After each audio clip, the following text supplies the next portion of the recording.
Бұрын қазақ үшін амандасу жай ғана сәлемдесу емес, адамның жасын, дәрежесін және өзара сыйластықты білдіретін арнайы әдеп нормасы болған. Мысалы, жасы кіші адам үлкенге бірінші болып сәлем берген, ал ұзақ сапардан келген адам ауылдағы үлкендерге арнайы барып амандасқан.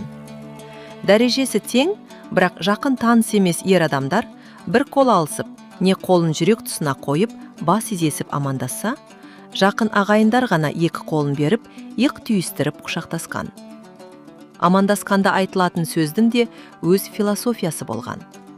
Армысыз, армысың деп амандасудың арғы жағында, арын таза ма, ешкімнің ала жібін аттаған жоқсың ба деген сұрақ тұр.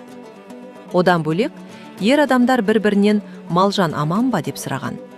Себебі төрттілік сол кездегі тіршіліктің негізгі тірегі еді. Ал әйелдерге есенсіз бе, қыздарға амансың ба қарағым, шырағым деп жылы сөз қосқан.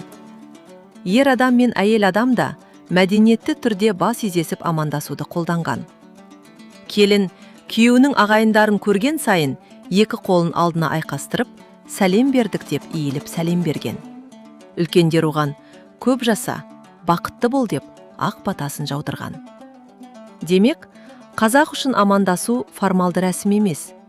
Бұл үлкенді сыйлаудың, кішіні құрметтеудің және адамның өз орнын білудің мәдениеті саналған.